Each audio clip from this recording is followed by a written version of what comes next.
বিগত কয়েকদিন ধরে বাজারে সবজির দামে আগুন।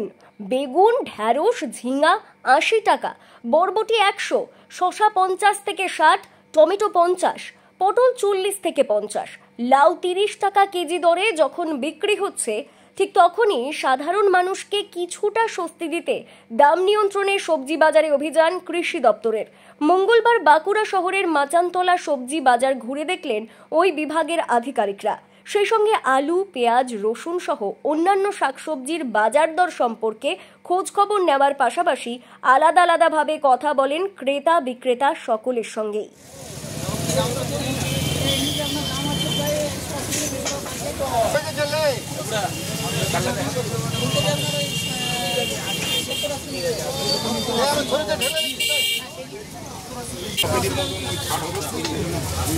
তার উপরে আবার এটা পড়ছে, এটার উপরে আবার মানুষ আবার ভাবছে।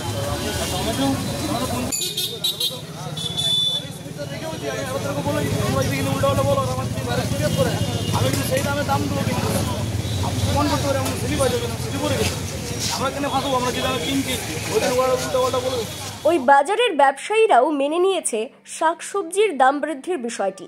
সাম্প্রতিক অতিবৃষ্টির কারণে এই মুহূর্তে শাকসবজির যোগান কম, ফলে স্বাভাবিক নিয়মে দামও বেড়েছে বলে তারা জানান।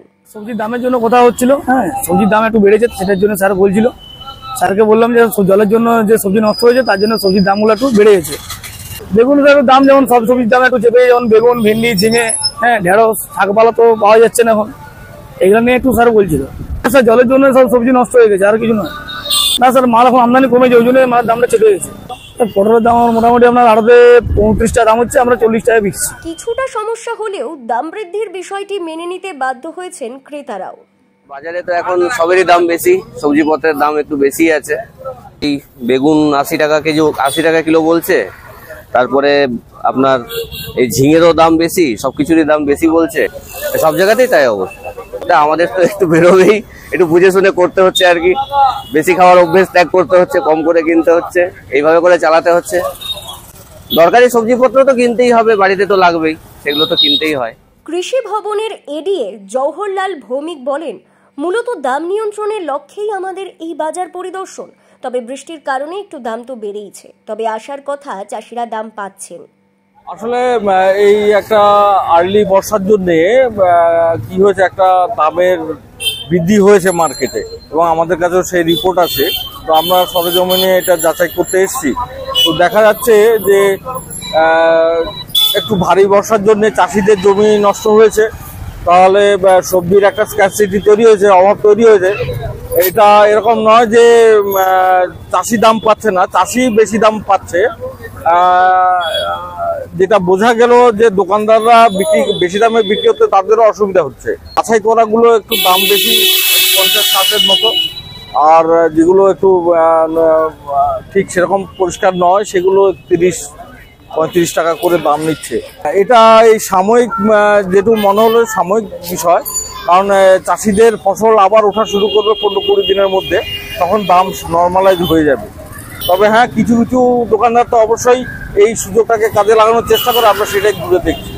তাদের আমরা স্লিপগুলো চেক করছি, ওরা যে দামে কিনছে চাষিদের কাছ থেকে, তার সাথে যদি বিশাল ডিফারেন্স থাকে তখন ওই দোকানদারের রেখেছে আমরা ব্যবস্থা নেব। দেখা যাচ্ছে স্টোরের যে জিনিসগুলো, আলু, পেঁয়াজ, আদা, রসুন, এগুলোর দাম বাড়েনি, বরঞ্চ খুব নর্মালি আছে। কিন্তু ওই যেগুলো পচনশীল বা জমিতে গাছ নষ্ট হয়ে গেছে, সে যেমন বেগুন, ঝিঙে বা বরবটি, এই জাতীয় ফসলগুলো, সেগুলোরই দামটা নর্মাল থেকে বেশি। আর অবশ্যই থাকবে আমাদের, আমরা যখন রিপোর্ট পাবো বা সাডেন চেক করে যখনই আমরা দেখবো যে মার্কেটে প্রাইস বেশি হচ্ছে, তখনই সেটা কন্ট্রোল করার চেষ্টা করব। রিপোর্ট, দক্ষিণ বাঁকুড়া দর্পণ, বাঁকুড়া।